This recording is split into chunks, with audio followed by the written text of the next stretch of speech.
sudah menjadi bagian kami kembali dapat datang di tempat ini untuk memulai segala tugas pekerjaan kami hari ini. Dan sebelumnya Tuhan, kami mau datang kepada Tuhan, mendengarkan firman-Mu yang hidup, pedoman penuntun kehidupan kami. Berbicaralah kepada kami sedia mendengarkan Tuhan. Kalau Yesus berdoa, amin. Selamat pagi semua. Bacaan kitab kita terdapat dalam Esra pasal 5, ya. Esra pasal 5. Kalau saudara perhatikan di sini adalah pada saat pemerintahan Zerubabel, ya. Bangsa Israel telah kembali ke negeri Israel, telah ditawan di Babylon atas perintah dari Raja Kores, Raja Babel. Dan pada saat itu mereka mulai membangun tembok-tembok Yerusalem dan juga Ka'bah di Yerusalem. Kalau saudara baca pasal 4, maka pemerintah setempat, ya, pemerintah seberang barat sungai Efrat, mencoba untuk bertanya siapa yang memberikan otorisasi kepada mereka untuk membangun, ya. Bahkan kemudian mereka kirim surat ke Babylon untuk memberitahukan usaha yang sudah diadakan untuk membangun kembali Ka'bah Yerusalem dan tembok-tembok kota Yerusalem, dan memberitahukan bahwa negeri ini adalah negeri yang selalu memberontak. Negeri ini adalah selalu, ya, tidak setia kepada pemerintahan pusat, dan bahkan mereka tidak setia membayar pajak. Dengan alasan ini kemudian surat diberitahukan sampai kemudian pembangunan itu berhenti sampai kepada pemerintahan Darius pada tahun yang kedua.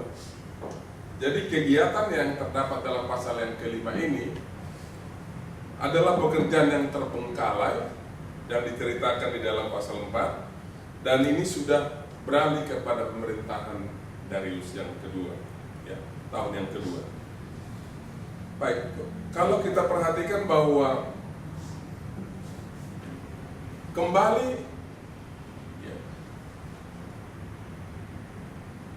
pemerintah setempat datang untuk bertanya setelah dibangunkan kembali, ya.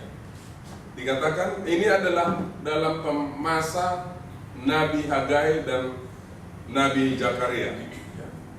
Jadi tulisan Nabi Hagai dan tulisan Zakaria sangat erat kaitannya dengan pembangunan Ka'bah, ya, di Yerusalem, dan memberikan dukungan kepada mereka pada saat pemerintahan Zerubabel, di mana raja ataupun pemerintah Zerubabel dengan kedua nabi ini saling bahu-membahu, saling menguatkan untuk pembangunan tempat itu.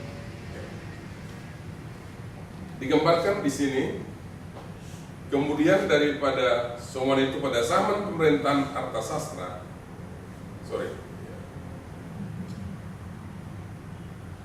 tetapi pada Nabi Hagai dan Nabi Zakaria bin Ido, kedua nabi itu membuat terhadap orang Yahudi yang tinggal di Yehuda dan di Yerusalem dalam nama Allah Israel yang menyertai mereka. Pada waktu itu mulailah Zerubabel bin Shealtiel dan Yesua bin Yoadak membangun rumah Allah yang ada di Yerusalem. Mereka didampingi dan dibantu oleh nabi-nabi Allah.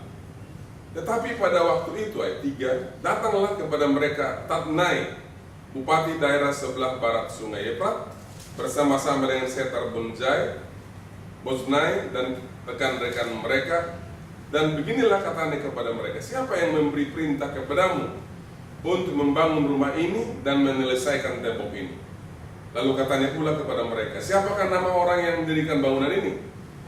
Tetapi mata Allah mengamati para tua-tua orang Yahudi sehingga mereka tidak dipaksa terhenti oleh orang-orang itu, sampai ada berita diterima oleh Darius dan kemudian dikirimkan kembali surat jawaban mengenai hal itu. Lalu diceritakanlah surat yang dikirim ke pemerintahan Darius. Inilah salinan surat yang dikirim Tatnai, bupati daerah sebelah barat sungai Efrat, bersama-sama dengan Boznai, dan rekan-rekannya, para penggawaannya, daerah-daerah sebelah barat Sungai Efrat kepada Raja Darius. Mereka mengirimkan laporan tertulis kepada yang bunyinya sebagai berikut. Ke hadapan Raja Darius, salam sejahtera.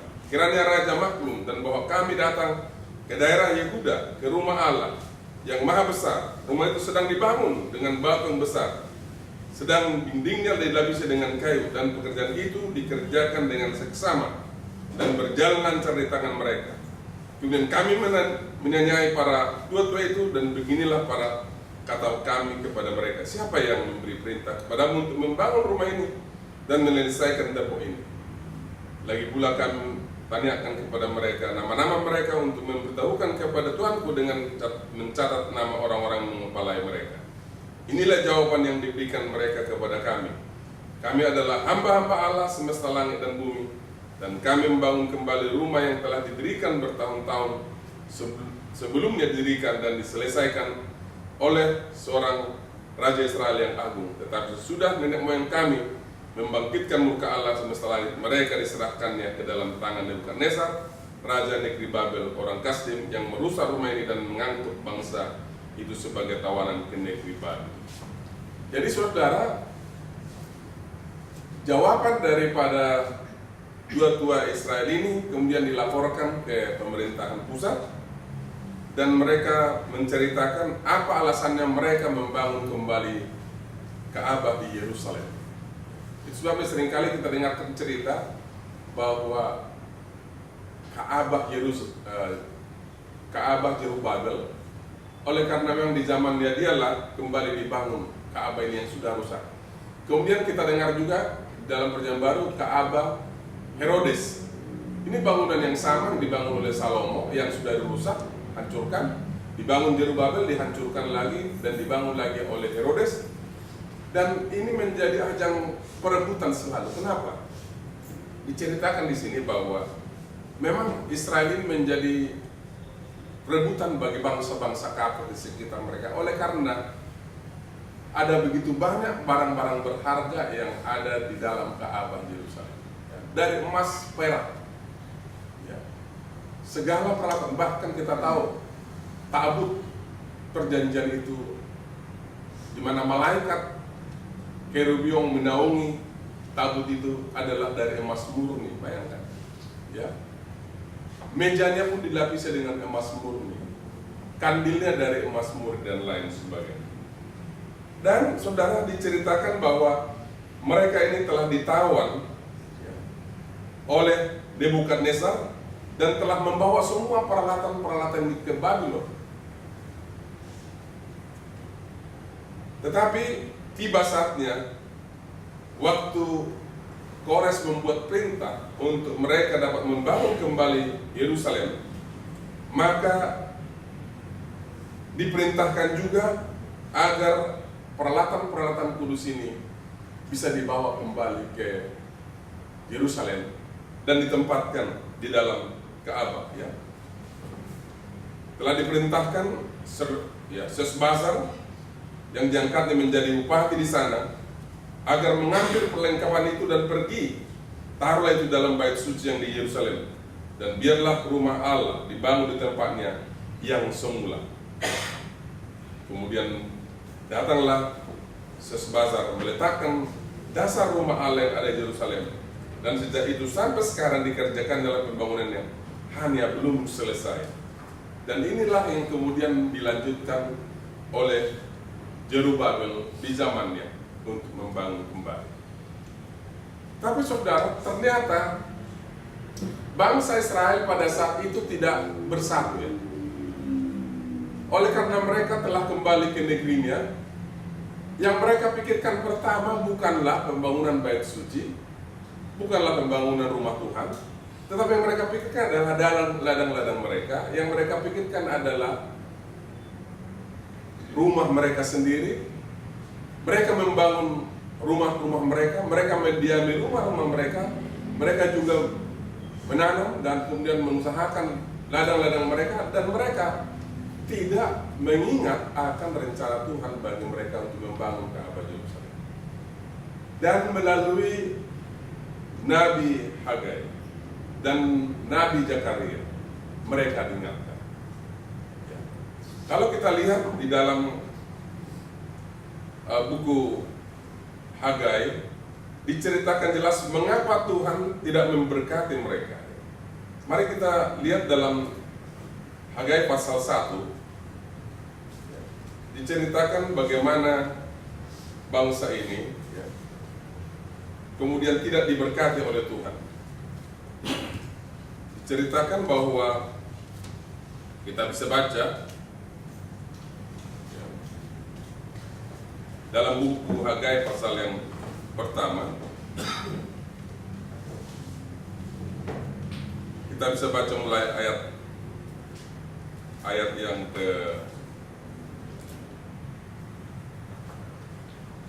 ketiga.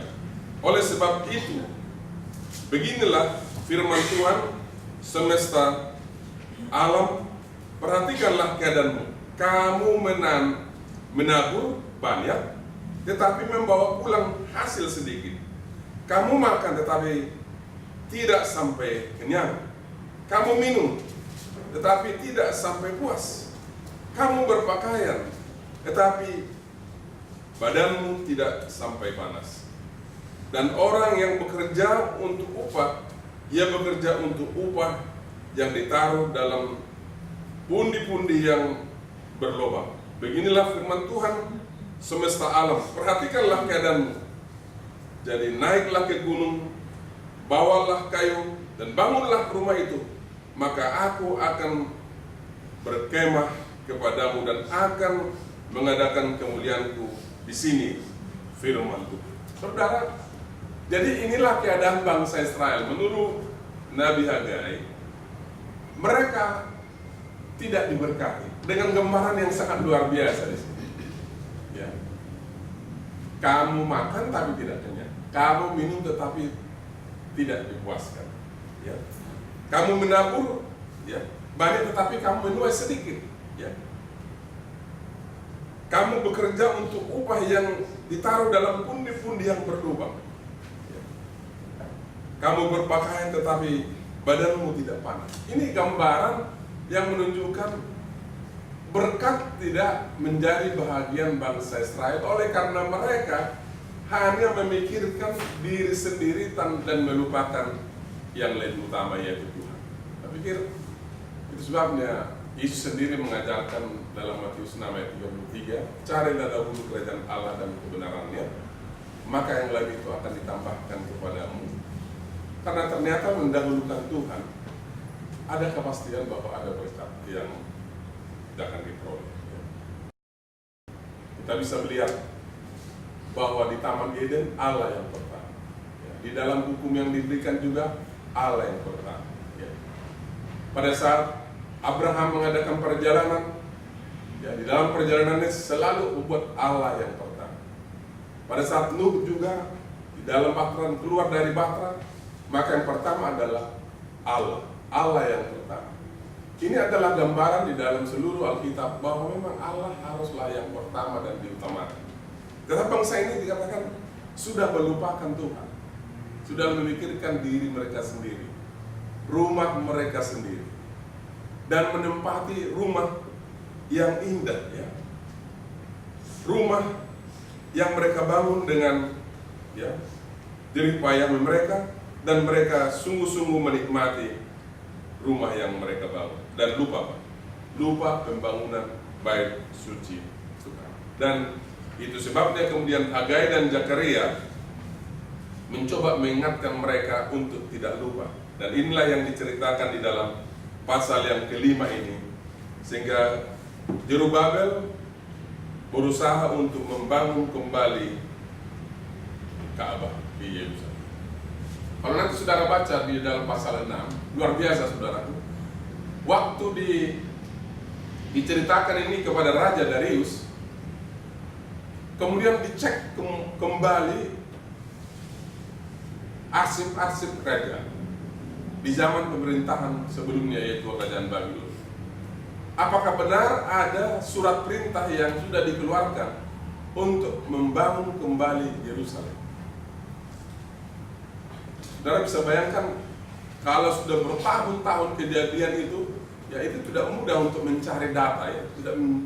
Ya sekarang aja mungkin mudah kita untuk mencari data. Kalau memang sudah benar-benar diarsipkan, ya langsung kita kembali ke file yang semula, bahkan searching langsung dapat. Tapi saudara bisa bayangkan dahulu kala dengan sistem arsip dan kemudian juga dengan langsung dari gulungan-gulungan kertas, dan ini yang harus dicari. Tetapi ternyata mereka dapatkan bahwa ada surat perintah yang telah dikeluarkan oleh Kores, Raja Babylon, untuk membangun kota Yerusalem dan membangun Ka'bah Yerusalem kembali. Dan saudara, yang sangat luar biasa adalah di dalam surat itu diceritakan juga bahwa semua biaya untuk pembangunan Ka'bah itu adalah atas biaya pemerintah, biaya kerajaan. Luar biasa. Allah memeliharakan umat Tuhan. Ya. Allah bahkan membiayai umat Tuhan. Allah memenuhi keperluan umat-umat Tuhan dan bahkan membangun Ka'bah Yerusalem. Bukan atas biaya mereka, tapi atas biaya kerajaan. Dan kemudian tidak ada lagi gangguan yang terjadi ya. Yang terjadi sesudah itu dari pemerintahan di tempat tersebut ya, dari Seattle dan juga yang lain-lainnya kepada pembangunan Ka'bah Yerusalem ya. Dan saudara, kita akan bisa membaca bahwa sungguh-sungguh ya Tuhan memberkati ya pembangunan Ka'bah itu ya. Digambarkan ya di dalam ayat yang terakhir, ayat pasal ini. Kemudian datanglah Syabasar meletakkan dasar rumah Allah yang ada di Yerusalem, dan sejak waktu itu sampai sekarang dikerjakanlah pembangunannya ya, hanya belum selesai ya. Tapi tanpa gangguan seperti sebelum-sebelumnya ya. Kalau saudara baca dalam buku Nehemia, digambarkan bagaimana gangguan-gangguan yang selalu silih berganti untuk menghalangi pembangunan Ka'bah Yerusalem ya. Sampai mereka dikatakan mereka berdoa, kemudian lembing di tangan kiri, sedangkan alat pembangunan di tangan kanan. Ya. Jadi berdoa, sambil berdoa supaya Tuhan menolong mereka dalam membangun, dan mereka bersedia karena musuh selalu mengancam, dengan gambaran lembing selalu di tangan kiri dan alat pembangunan di tangan kanan. Terus membangun sambil berjaga berdoa. Ini gambaran suatu ya usaha di mana sambil bekerja kita berdoa, tapi juga harus berjaga-jaga atas serangan musuh yang sekarang ini saya pikir juga selalu menjadi bagian daripada umat Tuhan ya. Jadi pelajaran kita pada pagi hari ini dari pasal yang sangat singkat ini adalah bahwa jika Tuhan berkehendak, saudara bisa bayangkan ya, tidak pernah mereka pikirkan bahwa Ka'bah itu akan dibangun kembali setelah ya begitu lama sudah terbengkalai dan sudah bahkan menjadi reruntuhan. Digambarkan di dalam buku Esra dan Nehemia, reruntuhan sudah terjadi di mana-mana ya. Bahkan waktu Nehemia mencoba memeriksa di seluruh negeri ya, hanya reruntuhan ya. Hanya untuk mengangkat reruntuhan ini saja dibutuhkan waktu berbulan-bulan ya. Dan kemudian ya mereka harus membangun kembali pada ya tempat yang sudah ditentukan oleh Tuhan, termasuk pembangunan bait suci Tuhan. Tuhan menolong mereka. Tetapi nasihatnya sebagaimana dikatakan dalam buku Hagai, dahulukan Tuhan. Ya. Dahulukan Tuhan, dahulukan rumah Tuhan. Jangan hanya memikirkan apa? Hanya memikirkan diri sendiri. Ya.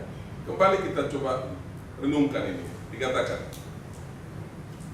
kamu menabur banyak, tetapi membawa pulang hasil sedikit. Kamu makan, tetapi tidak sampai kenyang. Kamu minum, tetapi tidak sampai puas. Kamu berpakaian, tetapi badanmu tidak sampai panas.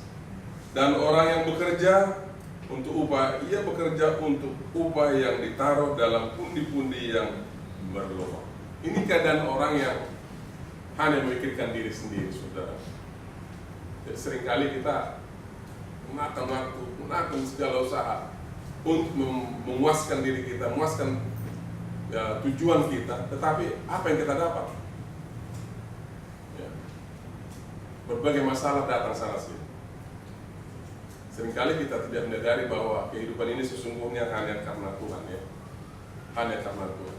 Jadi melalui Nabi Hagai dan melalui Nabi Zakaria diingatkan kepada bangsa Israel sambil membangun Ka'bah Yerusalem, dahulukan Tuhan, ingat Tuhan, bergantung sama Tuhan. Oleh karena Tuhan akan memberikan yang terbaik bagi kami. Inilah merupakan pelajaran kita pada pagi hari.